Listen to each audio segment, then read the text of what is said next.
Dalam nama Bapa dan Putra dan Roh Kudus. Amin. Ya Allah Bapa kami bersyukur kepadamu karena Engkau selalu ada beserta kami. Engkau hadir dalam setiap firman yang kami baca dan renungkan. Kami mohon penerangan Roh Kudus-Mu agar segala perhatian dan akal budi kami terarah kepadamu lewat firman dan renungan yang akan kami dengarkan saat ini. Semoga dengan mendengarkan dan merenungkan sabdamu, kami memperoleh kekuatan untuk menghadapi hidup kami sehari-hari. Demi Kristus Tuhan kami. Amin.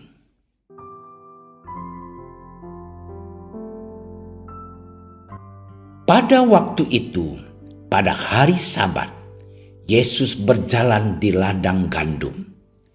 Karena lapar, murid-muridnya memetik bulir gandum dan memakannya.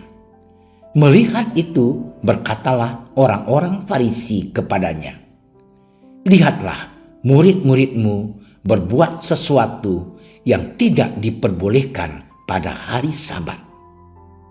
Tetapi jawab Yesus kepada mereka, "Tidakkah kamu baca apa yang dilakukan Daud ketika ia dan mereka yang mengikutinya lapar? Bagaimana ia masuk ke dalam rumah Allah dan bagaimana mereka makan roti sajian yang tidak boleh dimakan baik olehnya maupun oleh mereka yang mengikutinya, kecuali oleh imam-imam? Atau tidakkah kamu baca dalam kitab Taurat bahwa pada hari-hari Sabat imam-imam melanggar hukum Sabat di dalam bait Allah, namun tidak bersalah? Aku berkata kepadamu, di sini ada yang melebihi bait Allah. Jika memang kamu mengerti maksud firman ini, yang ku kehendaki ialah belas kasihan dan bukan persembahan.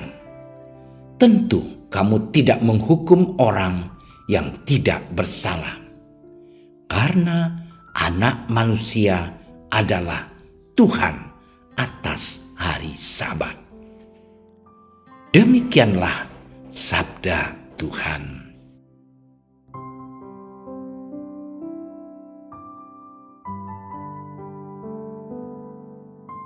Saudara-saudariku yang terkasih di dalam Tuhan kita Yesus Kristus. Pada suatu ketika, seorang ibu membawa seorang anak kecil yang sedang sakit kepada Santo Fransiskus Assisi. Sambil menerima bocah tersebut, Fransiskus berseru, "O Benaventura," artinya, "Oh, betapa baik peristiwa ini." Oleh orang tuanya, kata-kata tersebut diabadikan sebagai nama bocah yang lahir pada tahun 1218 tersebut. Ketika menginjak dewasa, Bonaventura pun mengikuti jejak Santo Fransiskus dengan menjadi imam Fransiskan. Ia memasuki Ordo Fraterum Minorum atau disingkat OFM, artinya Ordo Saudara-saudara Dina. Ia segera dikenal sebagai karena kecerdasannya.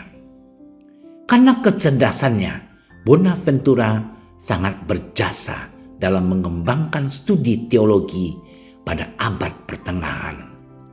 Oleh Paus Gregorius ke-10, ia diangkat untuk menjadi utusannya dalam konsili di Lyon, Prancis, di mana ia berhasil mempersatukan kembali Gereja Ortodoks Yunani dengan Gereja Katolik Roma pada tanggal 18 Juli tahun 1274. 4 hari kemudian Bonaventura wafat. Ia dikanonisasi sebagai orang kudus pada tahun 1482. Ada banyak hal yang bisa diteladani dari Santo Bonaventura, terutama penekanannya pada kasih. Kasih mengatasi segala perbedaan dan peraturan. Penekanan pada kasih inilah yang mewarnai karyanya.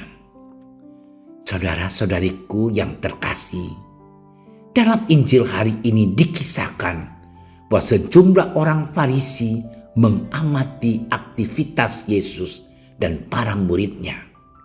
Kali ini mereka memprotes sikap para murid yang memetik gandum dan memakannya pada hari Sabat.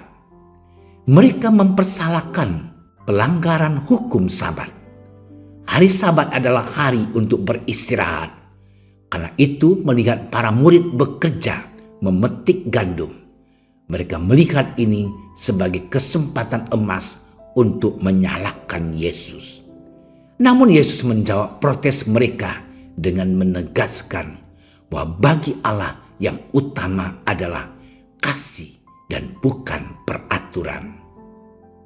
Saudaraku yang terkasih, bagi Yesus memenuhi hukum Sabat adalah baik, tetapi akan lebih mulia kalau tindakan itu disertai oleh pemahaman akan makna terdalam dari hukum tersebut. Yesus tidak bermaksud mengubah hukum Sabat, tetapi mau mengembalikan penafsiran atas hukum itu pada tempat yang benar. Hukum itu untuk membahagiakan manusia, bukan untuk menyengsarakannya, apalagi membinasakannya. Bahkan menurut Yesus, kasih harus lebih diutamakan daripada peraturan. Dalam karyanya, Yesus selalu memberi penekanan pada kasih. Inilah yang kemudian dihayati dengan baik oleh Santo Bonaventura. Semoga kita yang menamakan diri sebagai pengikut Kristus, seperti Santo Bonaventura, kita pun mampu melaksanakan dalam hidup kita kasih jauh lebih penting daripada segala aturan yang ada. Tuhan memberkati kita. Ya Tuhan, pada peringatan Santo Bonaventura ini, Engkau mengingatkan kami untuk senantiasa mengutamakan kasih dan bukan peraturan. Semoga dalam hidup ini kami mampu mengikuti sabda-Mu serta teladan indah yang telah diberikan oleh Santo Bonaventura. Engkaulah Tuhan dan Juru Selamat kami, kini dan sepanjang segala masa. Amin. Kami berdiri di hadapan-Mu, ya Roh Kudus, pada saat kami berkumpul di dalam nama-Mu. Bersama-Mu sendiri yang membimbing kami, membuat diri-Mu nyaman berdiam di hati kami. Ajarilah kami jalan yang harus kami tempuh dan bagaimana kami harus mengikuti jalan itu. Kami lemah dan berdosa. Jangan biarkan kami mendukung kekacauan. Jangan biarkan kebodohan menuntun kami ke jalan yang salah. Jangan pula keberpihakan mempengaruhi tindakan-tindakan kami.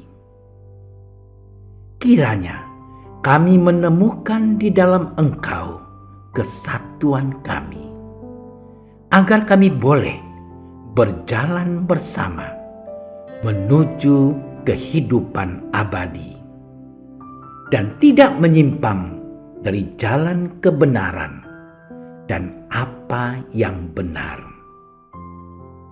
Semua ini kami mohon kepadamu yang berkarya di setiap tempat dan waktu dalam persekutuan dengan Bapa dan Putra untuk selama-lamanya. Amin. Bapa kami yang ada di surga, dimuliakanlah namamu. Datanglah kerajaanmu. Jadilah kehendakmu di atas bumi seperti di dalam surga. Berilah kami rezeki pada hari ini, dan ampunilah kesalahan kami, seperti kami pun mengampuni yang bersalah kepada kami. Dan janganlah masukkan kami ke dalam percobaan, tetapi bebaskanlah kami dari yang jahat. Amin. Salam Maria, penuh rahmat, Tuhan sertamu. Terpujilah engkau di antara wanita, dan terpujilah buah tubuhmu Yesus. Santa Maria, Bunda Allah, doakanlah kami yang berdosa ini, sekarang dan waktu kami mati. Amin. Kemuliaan kepada Bapa dan Putra dan Roh Kudus, seperti pada permulaan, sekarang, selalu, dan sepanjang segala masa. Amin. Dalam nama Bapa dan Putra dan Roh Kudus. Amin. Terima kasih sudah menyaksikan renungan hari ini.